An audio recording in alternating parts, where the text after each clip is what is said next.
पांचवा अध्याय बिंदुक का पिशाच योनि से उद्धार। सूर्य बोले, शौनक, एक दिन चंचुला आनंद में मग्न उमा देवी के पास गई और दोनों हाथ जोड़कर उनकी स्तुति करने लगी।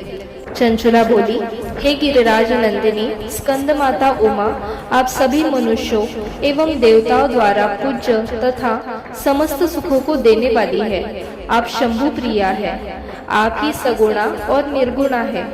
हे सच्चिदानंद स्वरूपिणी, आप ही प्रकृति की पोषक है। हे माता, आप ही संसार की सृष्टि, पालन और संहार करने वाली है। आप ही ब्रह्मा, विष्णु और महेश को उत्तम प्रतिष्ठा देने वाली परम शक्ति है। सूर्य कहते हैं, शौनक, सद्गति प्राप्त चंचुला इस प्रकार देवी की स्तुति कर शांत हो गई। उसकी आंखों में प्रेम के आंसू उमड़ आए। तब शंकर प्रिया भक्त वत्सला उमा देवी ने बड़े प्रेम से चंचुला को चुप कराते हुए कहा, सखी चंचुला, मैं तुम्हारी स्तुति से प्रसन्न हूँ। बोलो, क्या वर मांगती हो?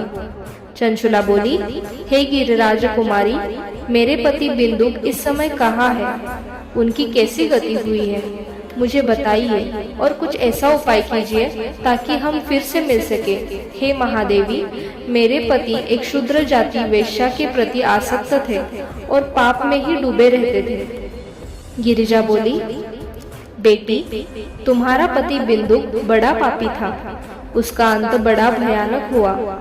वेश्यों का उपभोग करने के कारण वह मूर्ख नरक में अनेक वर्षों तक अनेक प्रकार के दुख भोगकर अब शेष पाप भोगने के लिए विंध्य पर्वत पर पिशाच की योनि में रह रहा है। वह दुष्ट वही वायु पीकर रहता है और सब प्रकार के कष्ट सहता है। सूर्य कहते हैं, शौनक, गौरी देवी की यह बात सुनकर चंचुला अत्यंत दुखी हो गई।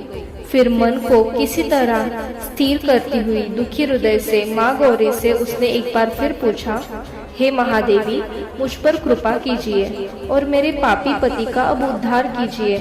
कृपा करके मुझे वह उपाय बताइए जिससे मेरे पति को उत्तम गति प्राप्त हो सके।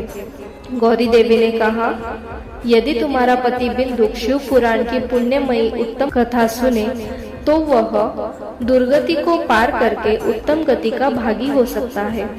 अमृत के समान मधुर गौरी देवी का यह वचन सुनकर चंचुला ने दोनों हाथ जोड़कर मस्तक झुकाकर उन्हें बारंबार प्रणाम किया तथा प्रार्थना की कि मेरे पति को शिव पुराण सुनाने की व्यवस्था कीजिए।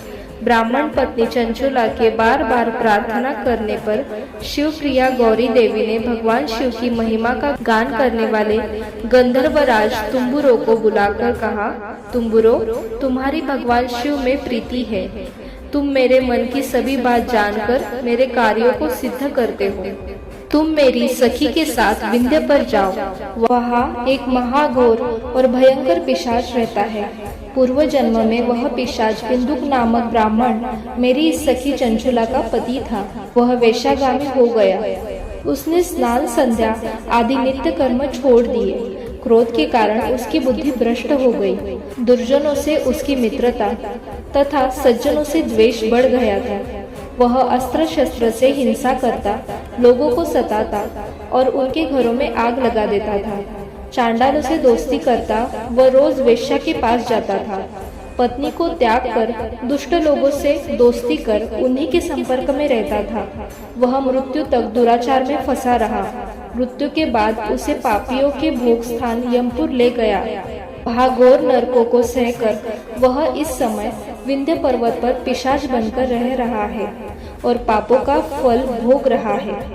तुम उसके सामने परम पुण्यमय पापों का नाश करने वाली शिव पुराण की दिव्य कथा का प्रवचन करो। इस कथा को सुनने से उसका हृदय सभी पापों से मुक्त होकर शुद्ध हो जाएगा और वह प्रेत योनि से मुक्त हो जाएगा। दुर्गति से मुक्त होने पर उस बिंदुक नामक पिशाच को विमान पर बिठाकर तुम भगवान शिव के पास ले आना। सूर्य कहते हैं, शौनक, माँ उमा का आदेश पाकर गंधर्वराज तुम्बुरो प्रसन्नता पूर्वक अपने भाग्य की सराहना करते हुए चंचुला को साथ लेकर विमान से पिशाच के निवास स्थान विंध्य पर्वत पर गया। वहां पहुंचकर उसने उस विकराल आकृति वाले पिशाच को देखा। उसका शरीर विशाल था, उसकी ठोड़ी बड़ी थी। वह कभी हंसता, कभी रोता और कभी उछलता था। महाबली तुम्बुरों ने बिंदुक नामक पिशाच को पाशों में बांध दिया। उसके पश्चात तुम्बुरों ने शिव पुराण की कथा बांधने के लिए स्थान तलाश कर मंडप की रचना की। शीघ्र ही इस बात का पता लोगों को चल गया कि एक पिशाच के उद्धार हेतु देवी पार्वती की आज्ञा से तुम्बुरो शिव पुराण की अमृत कथा सुनाने विंध्य पर्वत पर आया है। उस कथा को सुनने के लोभ से बहुत से देवर्षि वहां पहुंच गए। सभी को आदर पूर्वक स्थान दिया गया। पिशाच बिंदुक को पाशों में बांधकर आसन पर बिठाया गया और तब तुम्बुरों ने परम उत्तम शिव पुराण की अमृत कथा का गान शुरू किया। उसने पहले विंध्येश्वर संहिता से लेकर 7वीं वायु संहिता तक शिव पुराण की कथा का स्पष्ट वर्णन किया। सातों संहिताओं सहित शिव पुराण को सुनकर सभी श्रोता कृतार्थ हो गए।